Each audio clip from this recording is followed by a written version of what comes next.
Hi friends, ಹೇಗಿದ್ದೀರಾ? Welcomes to SNS kitchen. ನಾನು ಸೌಮ್ಯ.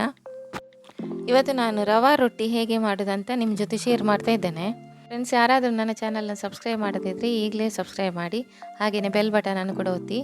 ಬನ್ನಿ ರೆಸಿಪಿ ಸ್ಟಾರ್ಟ್ ಮಾಡುವ ಹೇಗೆ ಮಾಡೋದಂತ. ಇಲ್ಲಿ ನಾನೊಂದು ಬೌಲ್ ತೊಗೊಂಡಿದ್ದೇನೆ. ಅದಕ್ಕೆ 3 ಕಪ್ ಅಷ್ಟು ರವಾ ಹಾಕ್ತಾ ಇದ್ದೇನೆ. ಇದು ಉಪ್ಪಿಟ್ಟು ಮಾಡುವ ರವಾ, ಸಪುರ ಸಜ್ಜಿಗೆ ಅಂತ ಹೇಳ್ತಾರೆ. 1.5 ಕಪ್ಪಲ್ಲಿ ಕರ್ಡ್ ಹಾಕಿದ್ದೇನೆ, ಮೊಸರು.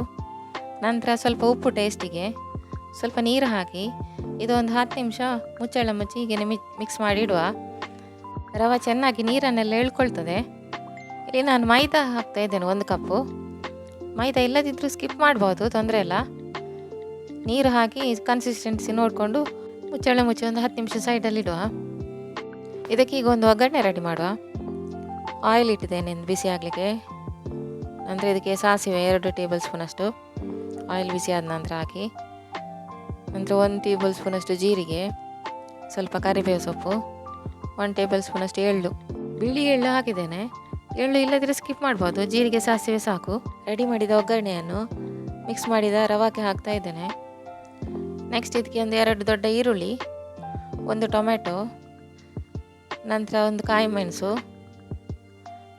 ಖಾರಕ್ಕೆ ಎಷ್ಟು ಬೇಕು ನೋಡಿ ಹಾಕಿ.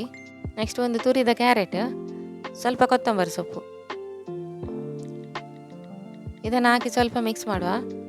ಇದಕ್ಕೆ 1 ಟೇಬಲ್ ಸ್ಪೂನ್ ಅಷ್ಟು ಚಿಲ್ಲಿ ಫ್ಲೇಕ್ಸ್, ನಂತರ 1 tablespoon turmeric powder, 1 tablespoon garam masala powder, ನಂತರ ಸ್ವಲ್ಪ ಜೀರಿಗೆ ಹುಡಿ 1 ಟೇಬಲ್ ಸ್ಪೂನ್ ಅಷ್ಟು, 1 ಟೇಬಲ್ ಸ್ಪೂನ್ ಚಿಲ್ಲಿ ಪೌಡರ್ ಮತ್ತು ಸ್ವಲ್ಪ ಶುಗರ್ ಹಾಕಿದ್ದೇನೆ.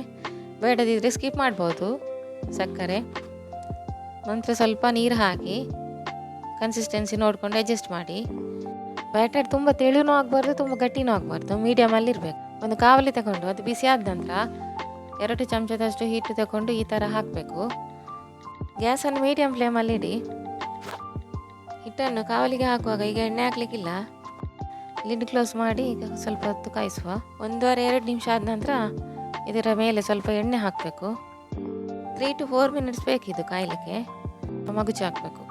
ಇನ್ನೊಂದು ಸೈಡ್ ಕೂಡ ಒಳ್ಳೆ ರೀತಿ ಕಾಯಬೇಕಿದು ನೋಡಿ. ಈ ಥರ ಮಗುಚಿ ಹಾಕಿದ ನಂತರ ಮುಚ್ಚಳ ಮುಚ್ಚಿ 1 ನಿಮಿಷ ಬೇಯಿಸುವ. ರವಾ ರೊಟ್ಟಿ ರೆಡಿ ಆಯಿತು. ಈಗ ಒಂದು ಪ್ಲೇಟಿಗೆ ಹಾಕ್ತಾ ಇದ್ದೇನೆ.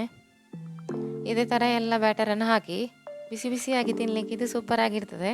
ಇದೊಂದು ಹೆಲ್ದಿ ಬ್ರೇಕ್ಫಾಸ್ಟ್. ನೀವು ಕೂಡ ಒಮ್ಮೆ ಟ್ರೈ ಮಾಡಿ ಮನೆಯಲ್ಲಿ. ಫ್ರೆಂಡ್ಸ್, ನನ್ನ ಈ ರೆಸಿಪಿ ಇಷ್ಟ ಆದಲ್ಲಿ ಒಂದು ಲೈಕ್ ಮಾಡಿ, ಶೇರ್ ಮಾಡಿ ಫ್ಯಾಮಿಲಿ ಫ್ರೆಂಡ್ಸಿಗೆಲ್ಲ. ಆಮೇಲೆ ಸಬ್ಸ್ಕ್ರೈಬ್ ಮಾಡಲು ಮರಿಬೇಡಿ. ಮತ್ತಷ್ಟು ರೆಸಿಪಿಯೊಂದಿಗೆ ಸಿಗ್ತೇನೆ. Thanks for watching. Take care.